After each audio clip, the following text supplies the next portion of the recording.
Guys, good evening and welcome to the first episode of the Edu-Elevate show. I'm Frankie Cilliers. I'm your host for tonight, and please bear with me. I'm going to try to make it as exciting as we can. Now, the Edu-Elevate show is a show dedicated to change and innovation in education. And tonight we're going to be exploring with exciting tech tools that actually encourage a future skill called problem solving. To our guests from around the world, we've got guests from as far as New Zealand, Dubai, Arizona in the States. Welcome, all the way from South Africa. Now, why problem solving? Well, problem solving is an important future skill that learners need. Effective problem solving will help them face challenges with confidence as well as enthusiasm. But learners are not born with this skill.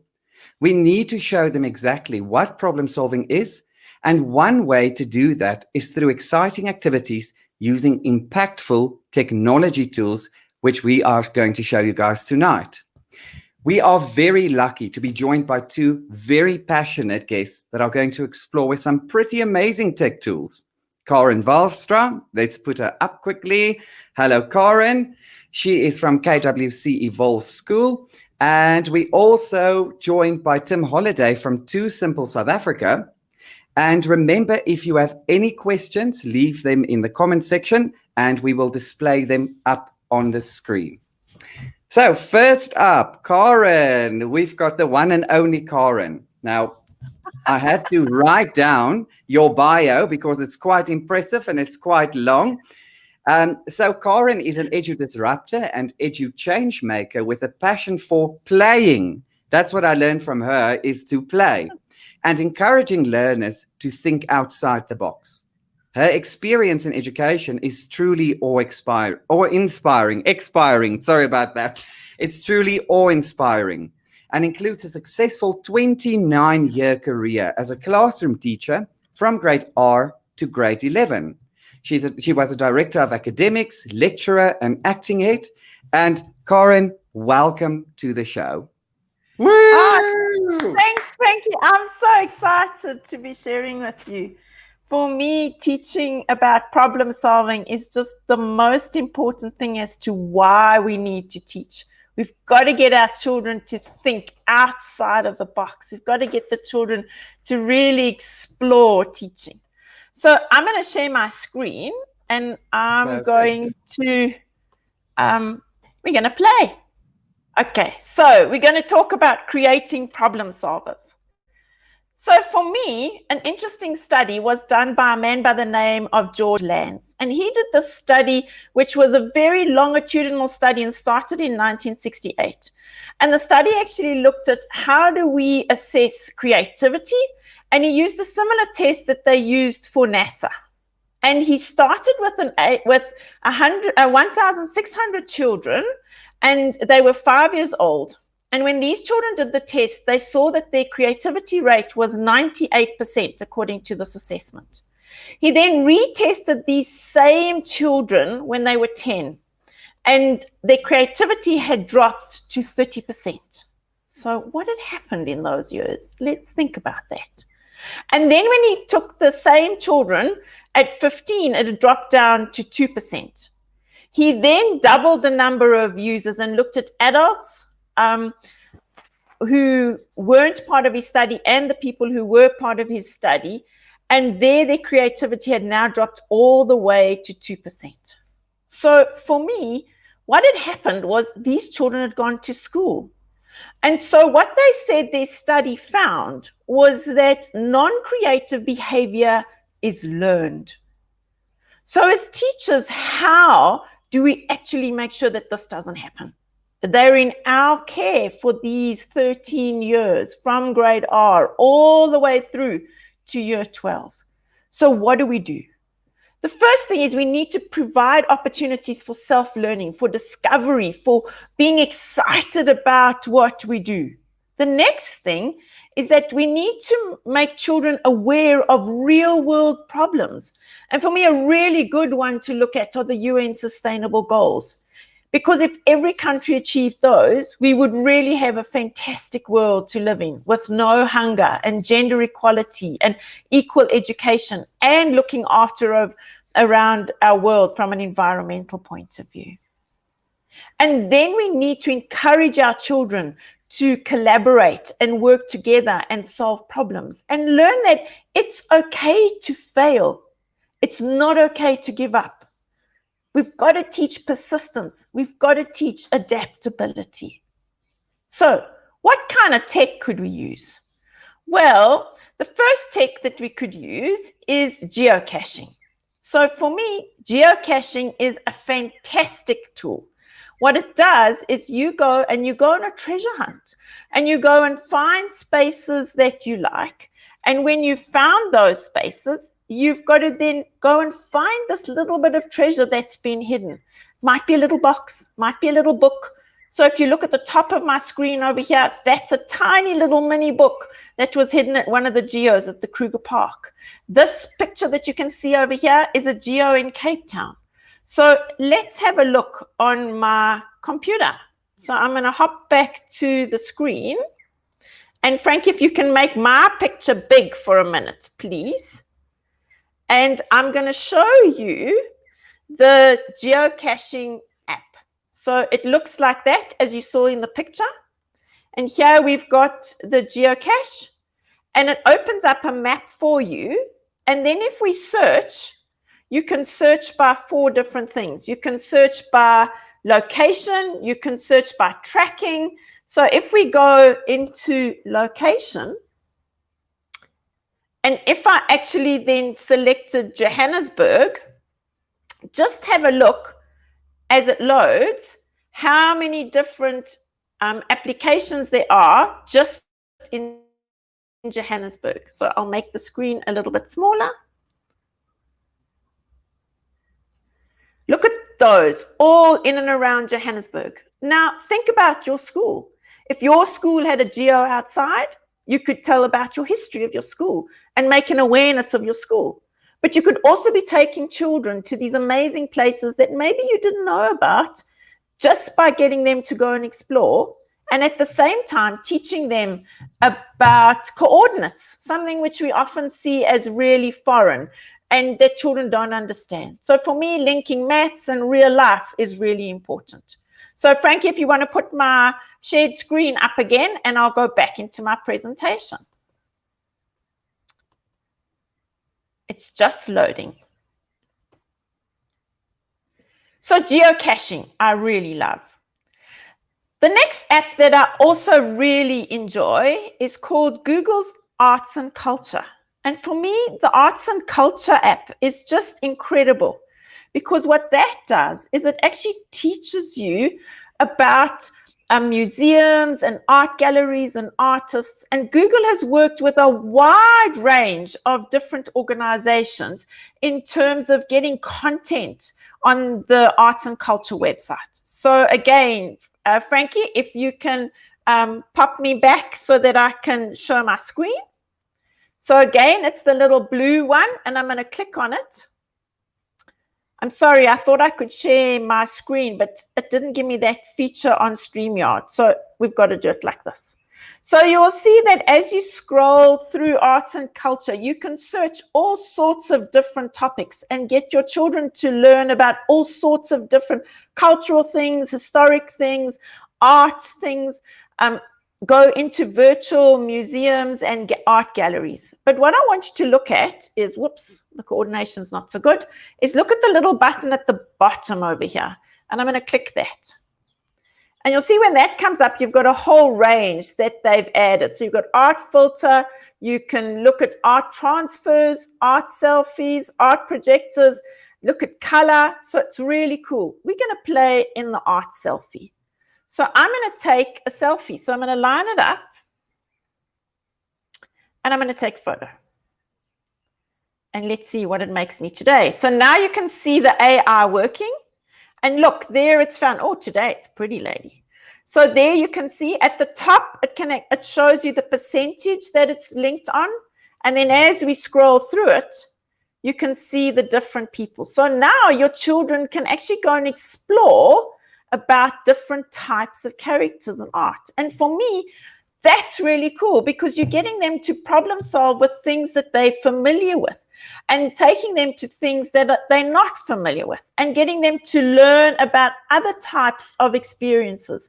And so there are lots and lots of apps that you could use that can really benefit you or change the way you actually work with your students. The next one that I really love is Google's voice typing. So for me, when we're talking about creativity, here you can actually get students, instead of writing their notes down while they're doing an experiment, they could be talking and the voice typing could be working, or you could actually get them to speak in one language, because there's a range of different languages, and then they could translate it and see, did it actually type what they wanted? Sometimes the voice typing isn't so good, so they could go in and edit. Let's play in this space.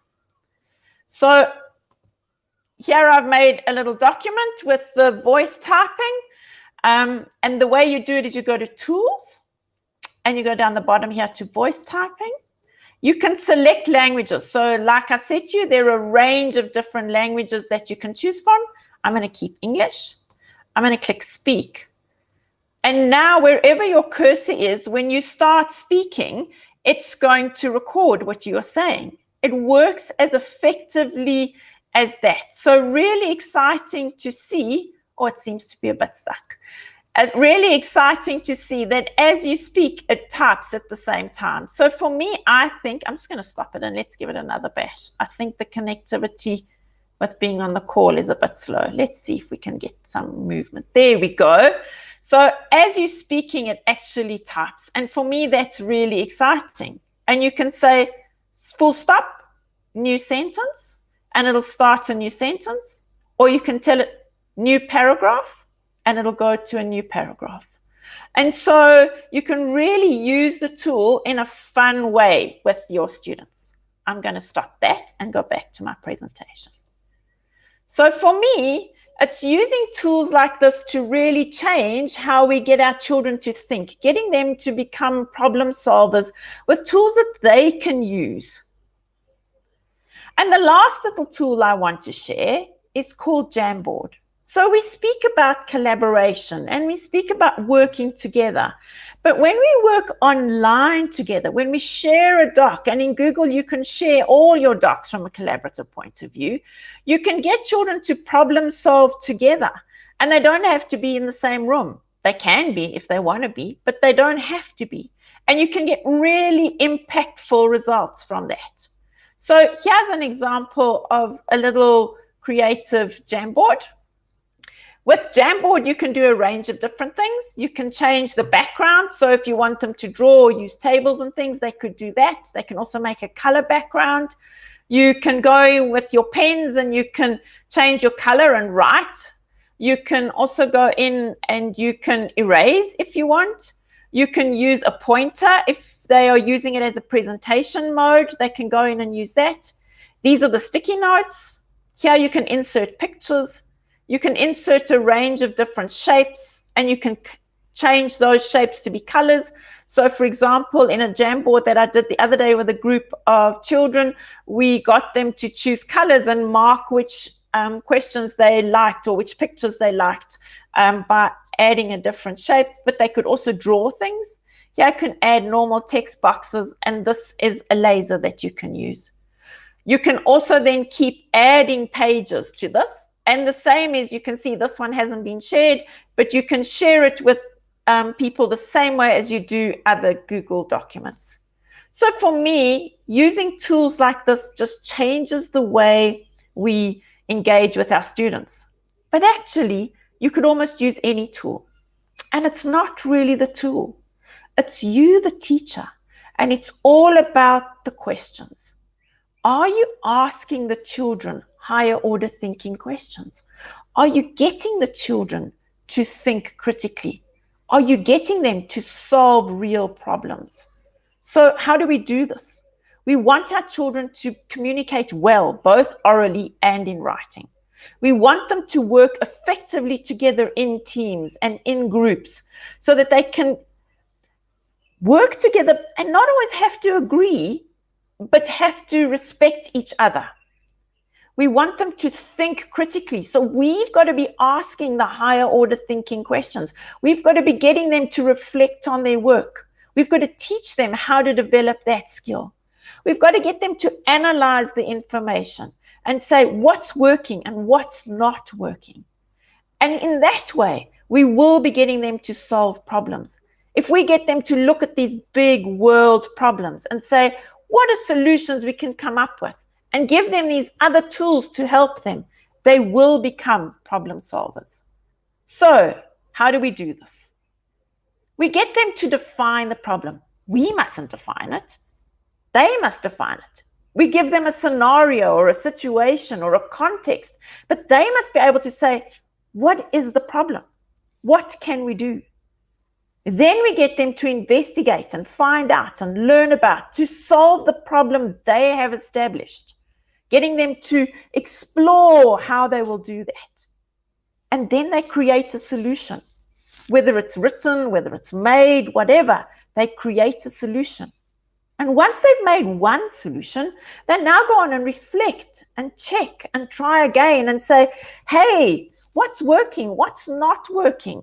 And so we develop perseverance. And so we develop adaptability.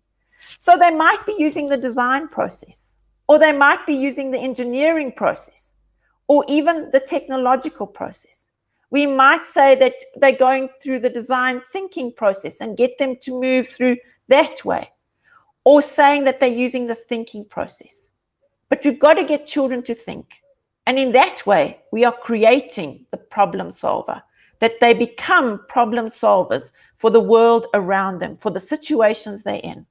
So thanks very much.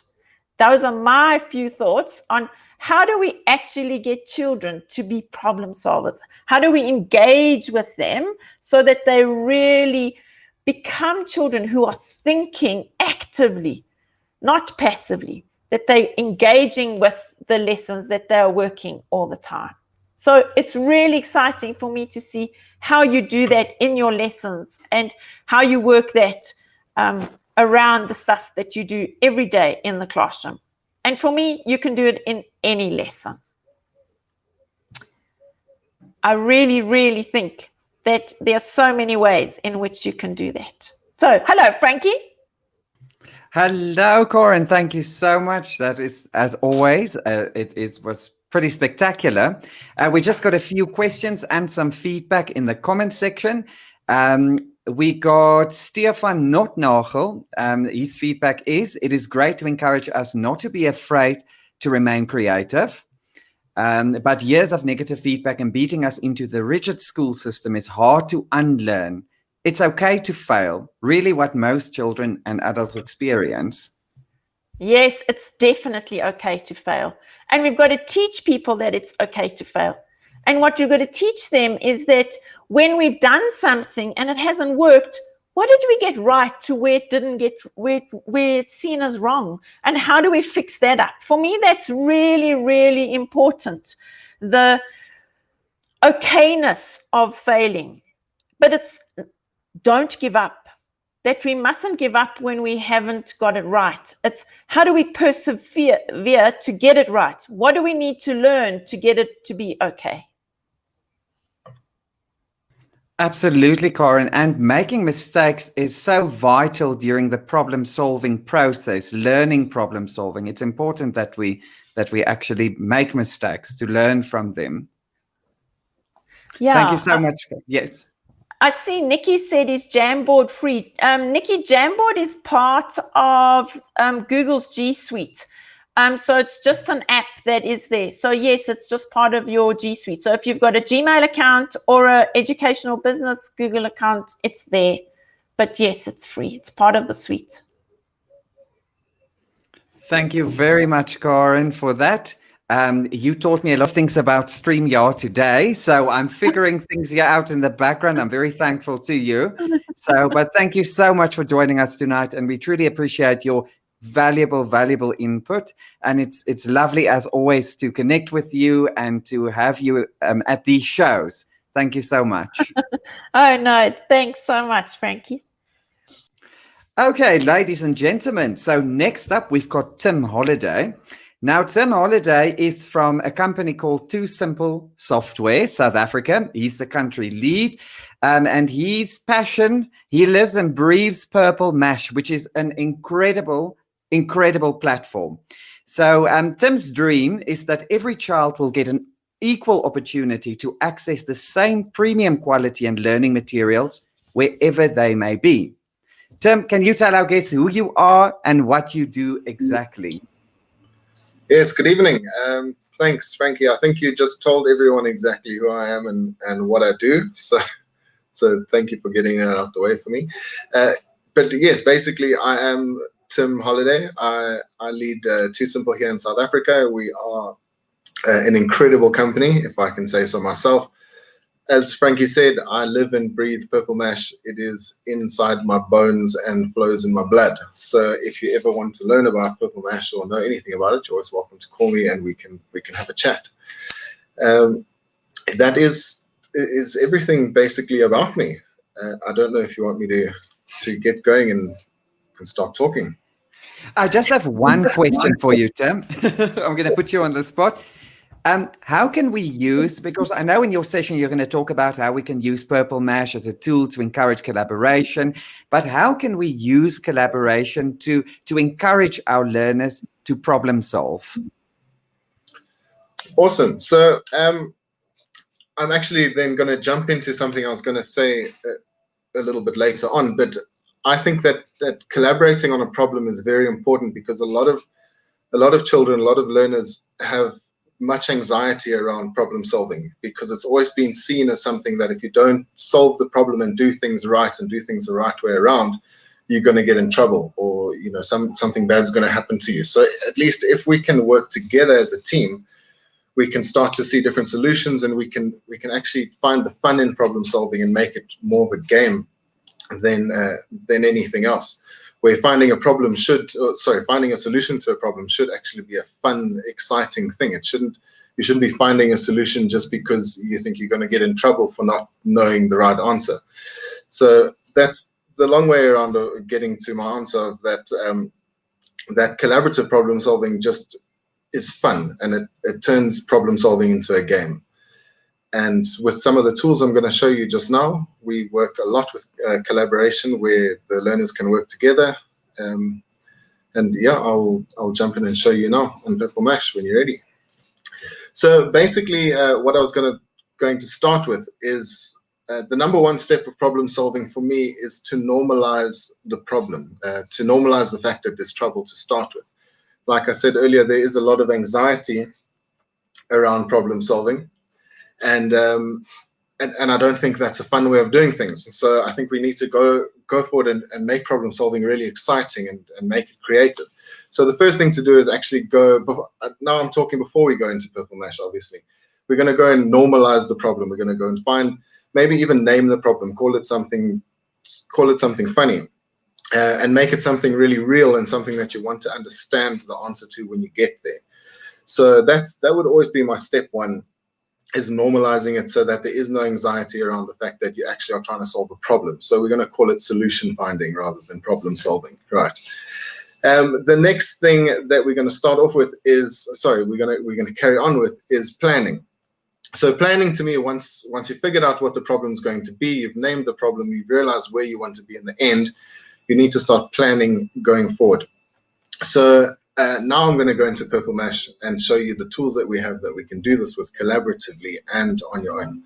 So this is what PurpleMesh looks like. Hopefully you can see the screen that I'm looking at. And PurpleMesh is an online suite of tools made by us at Too Simple. There's no third-party tools in here whatsoever. Everything is obviously made by us for you. And if we go into our tools area, the tools area of PurpleMesh is where all the really nice creative tools are. So if you look at every single one of these tabs, every one of these tabs is basically a full software program on its own. So a couple of the tools that we'd quickly have a look at now, we're going to look at things like To Create a Story. We're going to look at To Connect and To Chart. Those are going to be my three main sections to look at. So we've got To Create a Story up in the top here, To Chart, and To Connect.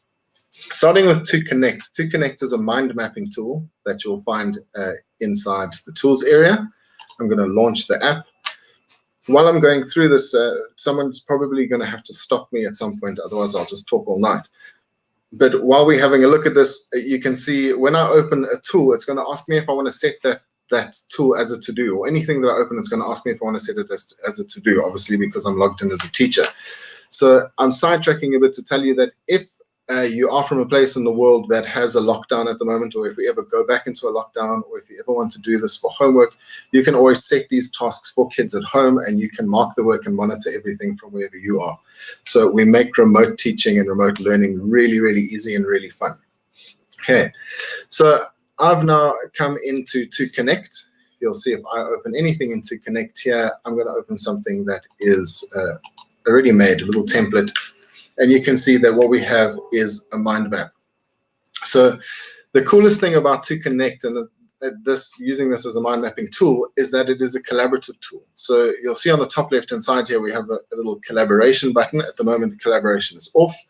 Once I've saved this program and I turn collaboration on, anyone in my class can then jump into this board. Or if I put it into a group, anyone in my group of my team that I'm doing work with can jump into this board and collaborate with me on this problem.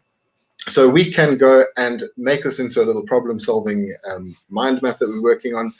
And I could be working with Frankie and Karen at the moment, and anything that they would do, you would see happening on my screen, while I'm busy looking at it.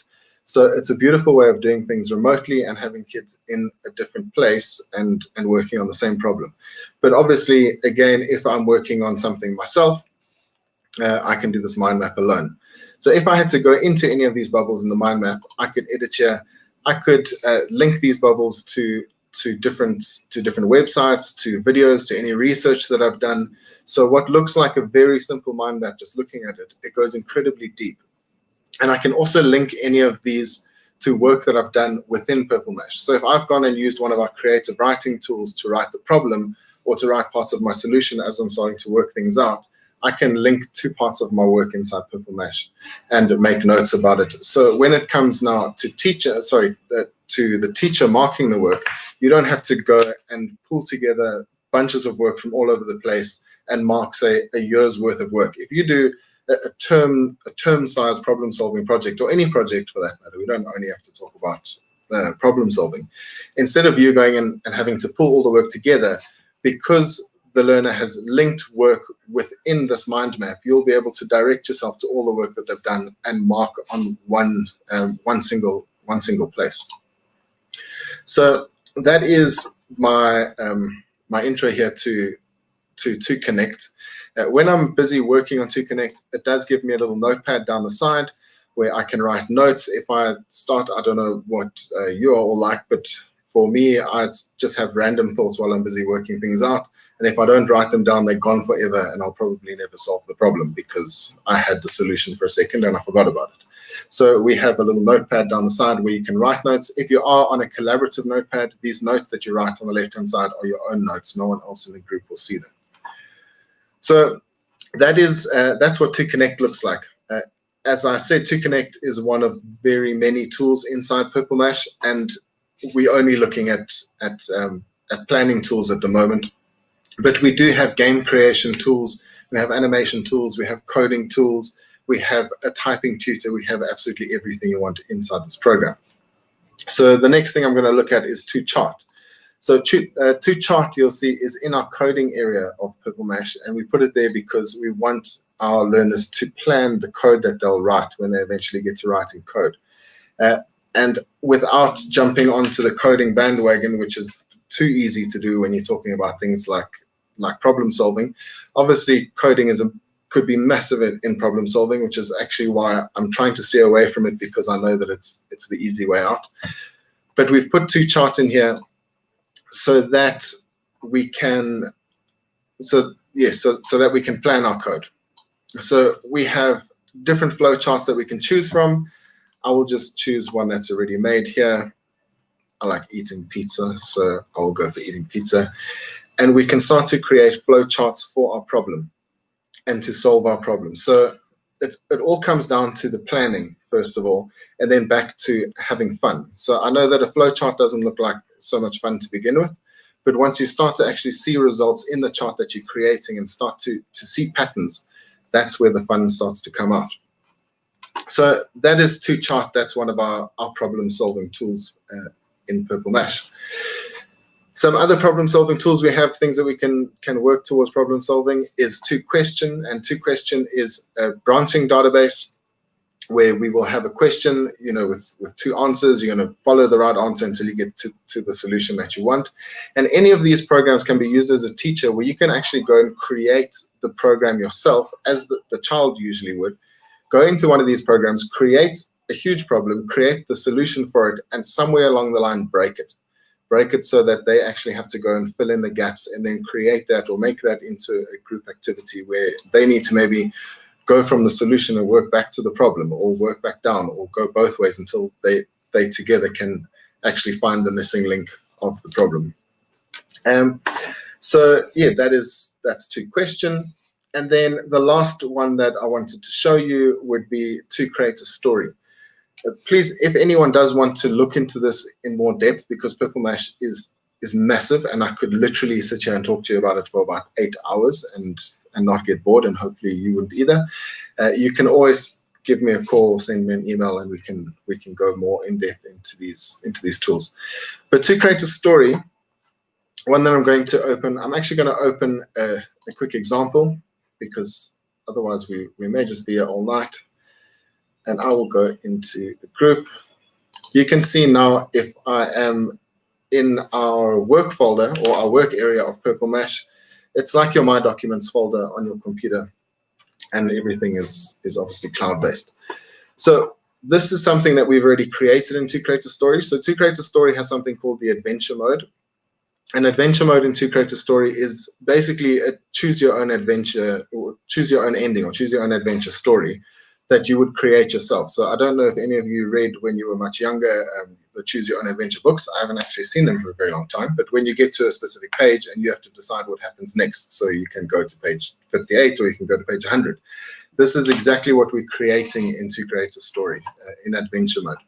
So the learners would have gone in here and put everything in themselves. So we have our little sprites, our objects that are in here.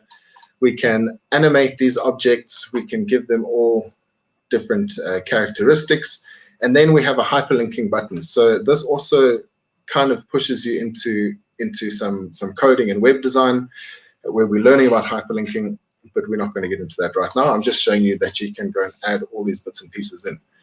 With these buttons, these are the buttons that are going to take us to different pages. So before I play the story, I'll show you that we can look at our story in planner mode. And in planner mode, you will be able to see the whole journey of the story and what goes to what page. So if you click on something on page 1, it's either going to take you to page 12 or to page 5, or to page 2. And if we go into the story and play it, you will see we've animated a few things. I think I've turned the sound off here, hopefully. And you can go and play your story and choose what you want to happen in your story. So this is a really nice way of creating problems or showing different solutions to the same problem. And you can see that you could actually get to the same answer by taking different paths if you wanted to. And it's a really nice, creative, fun way to introduce tech to kids, but also to do what we're doing now is problem solving or solution finding, like I said. I think I've run out of time, so if Frankie could tell me if I've run out of time or not, that would be cool. Hello, Tim. No, you haven't run out of time. You're in time. Okay, brilliant. So there's a couple of other things that I would show you in here. I am, like I said, trying to stick to the topic of problem solving, where we could talk about this for ages, but now I'm going to jump into the easy route, coding. So we do know that everyone is teaching coding these days. Even if you don't have computers, we have hundreds of ways of teaching coding without a device.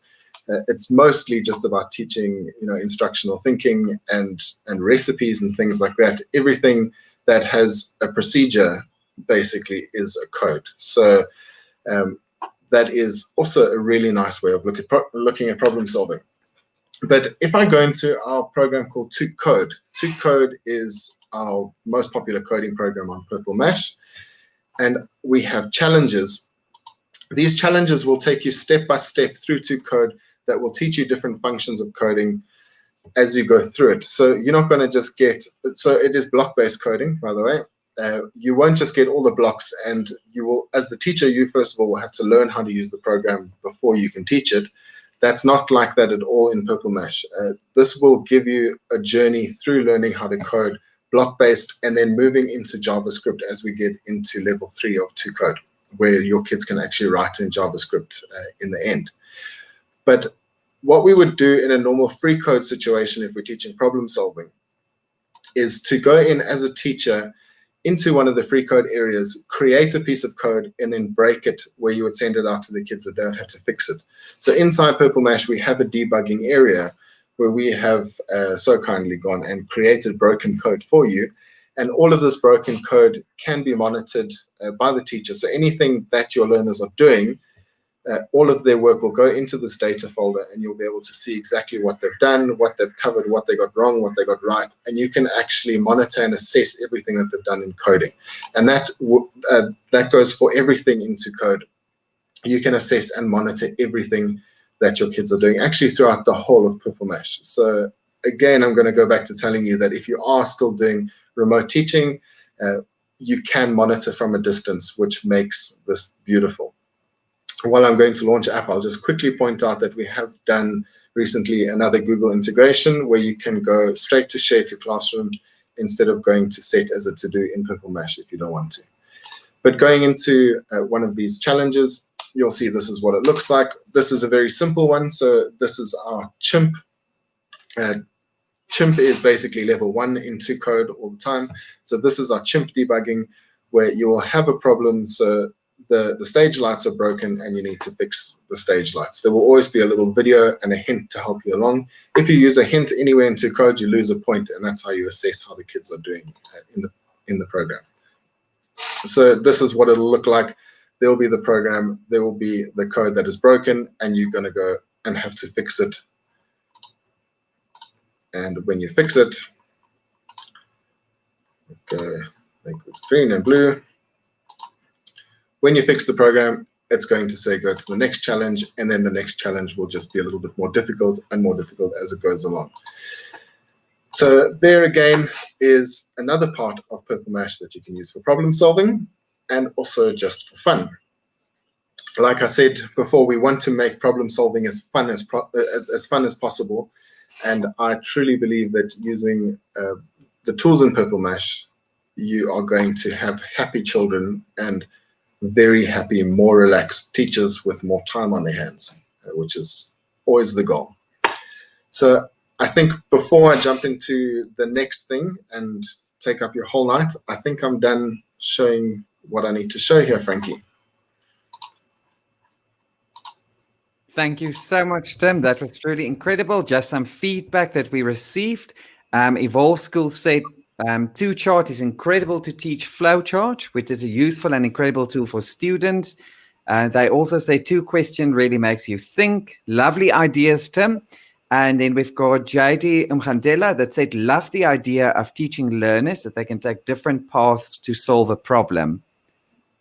Absolutely incredible. And I love how the PurpleMesh platform brings the whole problem-solving process to life. It completely brings it to life. It's truly an exceptional platform. And thank you so much, Tim, for joining us tonight. I love your shirt, by the way. Thank you, Frankie. So much. Thank you very much. Okay, ladies and gentlemen, so that brings us to my session then, and I will be talking all about the Cami Chrome extension, about Google Chrome extensions, and how you can use Chrome extensions to uplift and captivate and inspire your learners. I'm just going to quickly share my screen with you. There we go.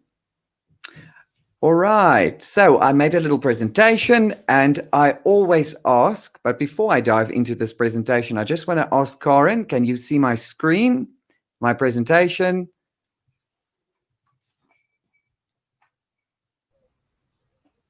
Can you see Yes, I Karen? can see it. Yes, Okay. yes, we can see it. Thank you very much. Okay, so I always start my sessions off, especially this year, by asking people the following question. What has the pandemic taught you? So the pandemic has caused us great challenges in terms of our teaching, because we had to find new and unique ways of delivering our content in such a short space of time. But the pandemic can also be seen as an opportunity that encourages you to look for new technological tools to truly inspire your learners and to actually focus on future skills. Now, future skills, what are they? Future skills are things such as emotional intelligence, critical thinking, creativity, and what we're dealing with today, problem solving, communication, and more. Now, for you to design an exciting problem-solving lesson or a future skills activity, I've broken it up into 5 steps, which you can follow. You can change them as you like. By the way, before I go on, all the presentations and the resources and the contact details of the presenters will be shared with you guys. So the first step that you're going to do to create an exciting problem-solving lesson or activity is to focus on the skills that you've taught your learners, as well as real-world examples. As much as your skill is important that you taught them, incorporating real-world problems into your lesson is just as important. The second step is to change your activity into a story, a game, or a challenge. And there you must be creative. You must use humor, because humor is a sign or an example of innovation. So this is where the whole playing part that Karen referred to earlier comes in. You turn your whole activity into an exciting game or a challenge, and that will ensure that your learners stay captivated. The third step, as I mentioned earlier, when planning an exciting problem solving or future skills activity, is to incorporate future skills into your lesson or into your activity. And also, it's important that when you incorporate these skills, that you design mini activities within your lesson, break your lesson up into different parts, and then show learners how they can use these future skills to actually solve problems. How are we going to solve a problem or a challenge? Through communication, through critical thinking, through creativity. Step 4 is to use tech tools or resources, of course, that captivate and inspire. And we've got the whole internet available to us. So we need to make it our mission to actually actively start looking for tools, technological tools that can actually turn our lesson into an amazing interactive lesson. And then the last step, very important, and this is also very important when you do online learning or hybrid learning, it's very important to connect with your students. We are so connected through Wi-Fi and the internet, but are we truly connected to our learners on an emotional level? Remember, you're not there to teach your learners, so they miss your voice, they miss seeing your face. So it's important when you design activities that you use tools that will enable you to put your face or your voice into your activity. If you think about Bitmoji, for example, that's a fun way of, through a picture, learners can see your face in the activity. So that's just a fun way to make sure that you stay connected with your learners. But we're not going to talk about Bitmoji tonight. We're going to talk about the Cami Chrome extension. Now, this is like literally my favorite Chrome extension like out there. So basically, as some of you might know, Google Chrome extensions, they are little add-ons that you add to your Chrome browser, and it just opens up a world of possibilities. Now, what is Cami? Cami is a freemium Google Chrome extension. That means that once you install it from the Google Chrome store or the Chrome Web Store, that you get a free trial. Currently, the free trial for teachers are about 90 days, and that gives you access to all of Cami's amazing tools. And once that trial expires, you still have access to Cami, but it obviously limits your functions. However, the tools available in the free version is also absolutely fantastic. So what is Cami exactly? Well, Cami allows you to annotate on a document or a PDF. It takes any static PDF document and it turns it into an interactive activity. It basically brings your PDF document to life. Now, it is the #1 recommended PDF editor in the education space, and once installed, the Cami toolbox opens. Those are the instructions that we're going to go into now. I'm going to show you exactly how to use the Cami Chrome extension. So let's see quickly. So the very first step after you've installed the Cami Chrome extension is to find or create your PDF activity. Now, you can do that through Google Docs or through Adobe Illustrator, Microsoft Word, whatever word processing program that you use. You export your document as a PDF, you upload it to your Google Drive, and then a new option that says Annotate with Cami appears at the top. Now, let me quickly show you. So I created my activity, I uploaded it to my Google Drive, and then when I go to the top where it says Open With, I choose Annotate with Cami.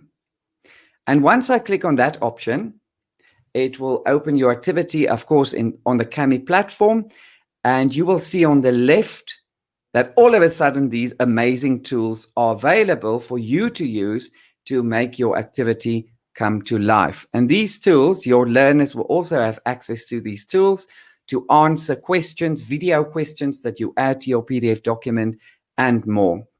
Now, before we dive into the different tools of Cami, I'm going to focus on a few of them tonight. I'm just going to explain to you quickly what my activity is about. So in this activity, I did keyboard shortcuts with the smaller grades. It was Control-B for bold and Control-U for underline. I then turned my activity into a whole game or challenge to make it more exciting for my learners and to ensure that they stay captivated. So in my activity, I focus on the skills. Remember, it's important that you focus on your skills. I also focused on emotional intelligence and the technological tools that I used or that I'm planning to use. So let's quickly look at the first part of my activity. So I basically, as mentioned before, I turned it into challenges, and each challenge contained a question. The first part of my question focused on the skill that I taught my learners, and the second part focused on the emotional well-being of my learners, because it's very important, especially with online learning, that we show that we care about our learners on an emotional level, that we make sure that they are okay. And one way or interesting way to see whether our kids are actually okay is to incorporate that into our activities through challenges. So I'm going to read those questions for you now. I'm just going to scroll a little bit down to show you. The next part of the activity is where I asked my learners to draw an interesting mask that will help Captain Underline protect herself against the spread of COVID-19. So once again, if I go back to my presentation, it's about bringing, as much as it is important to focus on your skills, it is important to focus on real world problems. So one real world problem that we're faced with now is, of course, COVID-19. How can I incorporate that into my activity in a fun and exciting and engaging way? And one way is through a future thinking skill. So by this time, you guys should have kind of a picture to see how all of these things work together. So, and of course, my future thinking skill that I incorporated into my activity in this section is creativity. So this will all make better sense once you see the different tools on the Cami platform. So my activity contained a tools section, because remember, it's all about problem solving. So in this section, I want to explain to my learners what tools are. But how do I do that if I just give them this PDF activity? How do I make it more interactive? I use the Cami tools. So I go to the comments section, and you will see that you get different types of comments that you can add to your document. You can leave text comments, you can leave voice comments, and you can also leave video comments. So let's say I want to leave a video comment for my learners to tell them a little bit more. Remember, this is a smaller grade. I want to tell them a little bit more about tools and what we use tools for. So I simply click on the comments section. the video comment area, and I highlight the tools section. And now you will see what happens. We use tools to solve problems. And when you click on done, it will add your little video onto your PDF document. And when you assign this PDF activity to your learners through Google Classroom, by the way, Cami integrates seamlessly with Google Classroom, they will see this video of you explaining to them what tools are used for. We use tools to solve problems. And you can take it even further. In your video, you can actually ask them to give their own definition of the word tools to see if they truly understand the concept. So that is the video comment section in Cami. So let me just show you an example of how I turned my activity into a story. Remember, this is about keyboard shortcuts. What I could have done the traditional way was to ask them simply to make words stand out by using the keyboard shortcut Control B or Control U for bold and underline. However, I want to keep them captivated. I therefore changed it into an adventure. And here I wrote a story that said, one day on a planet far, far away, lived a friendly alien, Captain Underline. She could not visit her friend, Agent Bold, because of the COVID-19 pandemic. Her planet was in lockdown. So based on that little story, which captivated my learners, ensured that they stay interested, I turned it into a challenge. And remember, the first part, let me just click on the selection tool. The first part of my challenge focuses on my skill. And in this question, I asked them to type the names of the two characters in the paragraph in the space below. So that's the first part of my section. Now to do that, they can either use shortcut, Control C, Control U, and use the text tool, or they can simply click on the text box tool, drag on the section where you want to add your text, and then, of course, we're going to write the names of the two characters, Captain Underline. Now, learners can change the color, they can change the font, the size of the font, and more. So the next part of my activity, I asked them to actually, now, remember, I'm focusing on the skill. So they now wrote down the name of the characters. They're actually supposed to do two, but we're just going to do one in this case. So now I asked them to make the names of the characters pop. And then they're going to use a tool in Cami to do this. So once again, while they clicked on the text tool, they highlight the character's name, and then they simply make it bold using the keyboard shortcut Control B, which we did previously, or they can go up at the top and they can use the Cami tool. That's just one way to make it a little bit more interactive, your PDF document. So let's look at the second part of my activity that focused on emotional well-being or emotional intelligence. It said it asked learners to insert the emotions that Captain Underline might experience because she's not able to visit Agent Bold in the space on the right. So once again, we're teaching our learners that it is normal to experience challenges in your life.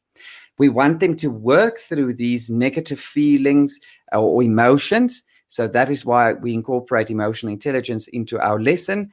So here they can use the insert image tool in Cami. Now, by the way, before I insert from my Google Drive, you can also insert images from Google Image Search within the Cami Chrome extension. Let me just show you. Let's say we want to look for a sad emotion.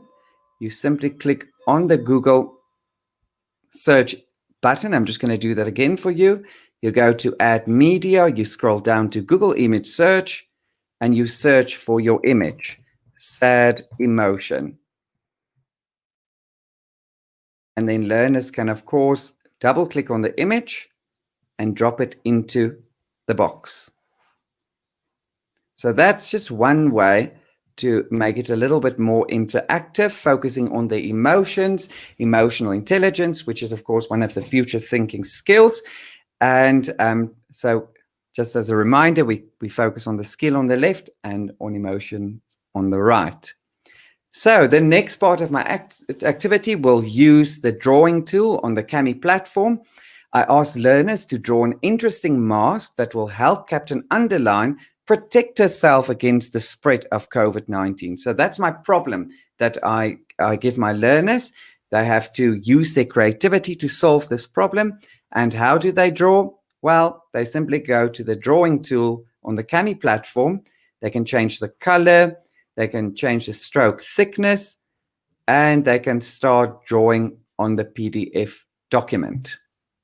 I love that. I love that, using creativity. By the way, there's another tool that I want to show you guys. The dictionary tool is when you've got difficult concepts in your PDF document or in your activity, and you're not there to explain it to learners, or you maybe forgot to add a video to explain the difficult concept. Learners can do it themselves. So future skill that Cami focuses on or encourages is, of course, independence. So they simply click on the dictionary tool. Let's say I want to find out the meaning of the word pandemic. They highlight the word pandemic, and Cami will do the rest. For some reason, there we go. Here we go. So you see it tells you that the word pandemic is an adjective, can be used as an adjective or a noun. Let's go down to the activity where it says make a video to tell us more about your design above. Sometimes we just ask our learners to draw a picture. In this case, they drew a picture to solve a problem. The problem was they had to draw an interesting mask that will help Captain Underline protect herself against the spread of COVID. So they just draw for the fun of it, but we want them to actually solve the problem. So how do you get them, or how do you establish whether they could solve the problem? By talking about what they produced for you, and in this case, their picture. So once again, for them to leave a comment about their drawing, they simply head over to the comment section, click on video comment, highlight, and then they can tell the teacher all about their drawing and why they drew it. So it just gets them talking about their pictures instead of just asking them to draw it, but actually to get that discussion going and to see whether they actually solve the problem through creativity, through the picture that they drew. Let me just check time. We're a little bit over time.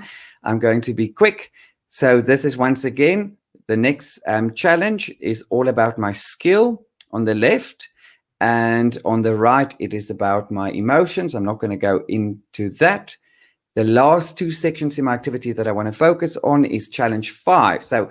And challenge 5 asks or said, Agent Bold and Captain Underline need a new mode of transportation that will allow them to reach each other's planets quicker. So the problem that I gave them was that the two characters in the story need a new mode of transportation, and you must draw something that will allow the two characters to reach each other's planets quicker. So it's a creative problem, and it's a fun problem that I'm giving them. So that's very important when you give them problems to solve, like Tim mentioned earlier as well. It's about making the problem-solving process fun, because that just encourages them to want to problem solve. And obviously in this section, they can then draw. And then you can also add a little video question here, once again, to talk about their drawing. Ask them, why did they add that to their picture? Or that to their object. And then the last section that I want to focus on is the tool section, the technological tool that you can incorporate. Here we focused on Google Meet. So, and this is once again to ask them why they feel the way they do, understanding their emotions. So this is clever if you want to check in with your kids. Let's say you ask them somewhere in your activity to draw a picture about how they currently feel. Remember, we're in a pandemic, they might feel a little bit negative. And based on that, you can actually schedule a Google Meet meeting with them to check in. And as to ensure that you know how they feel beforehand, so you can plan your Google Meet check-in session before they join it, is to once again make use of the Cami Chrome extension to add a text box and ask them how did the COVID-19 pandemic make you feel? Fill the shapes with emotions in preparation for your meet session. So once again, they click where they want to add their little text box. And let's say it made them feel happy. The COVID-19 pandemic made them feel happy because they also saw it as an opportunity to look for new or to work with new tools. It might have made them look or feel sad. And add that there. And once again, you can encourage them to play around with the tools. You can, for example, add a video comment here. Ask them to make their emotions stand out. Use different fonts. Use different colors as well. The possibilities with Cami is truly endless. So I wish I could go through all the different tools in the Cami Chrome extension or on the Cami Chrome extension platform, but unfortunately I can't due to time. So I am so lucky that I was joined by two exceptional presenters. I'm just going to add them on screen again, Tim and Karen. I just want to thank you guys for joining tonight's session. And I see we still received some positive feedback. JD said, love how you have linked this to future skills as well as real life situations. I believe this is so important for learners. And then, so basically what you two said tonight, Karen and Tim, Tim mentioned that it's about making the problem-solving process fun. Karen, you said it's all about playing. So if you put those two things together, you must know what you're talking about. So, and I believe I'm the third fun person. Yes, so we showed that problem-solving can be a fun process. So thank you so much to you two for joining us. Do you have some last words? I just want to say that I think that every lesson should be exciting for children. And as teachers, we drive that. So we can impact whether the lessons are fun or not. And just reading through the comments that people have written, I just say, thank you. Look at the tools that you're using in your classroom now, right now, and see how do you make them fun? Because every tool can be used in a fun way. So really look at how you can actually do that within that space with every lesson you teach. Thank you. Thank you so much, Corin. Tim, any last words? Final words. I'd just like to say, please don't put your children in a box. Not literally, figuratively. Please don't put them in a box. Anyway. They're all going to show you the way they think differently. And I know you probably hear that all the time. So try and be open-minded and see that they find solutions in different ways that are their own. Thank you very much. Thank you, guys. Thank you so much. It was an honor to have you here. It's been fun. Corin, enjoy Limpopo. Tim, we're thinking of you, and have a great evening. Bye. Thanks. Thank you. Bye.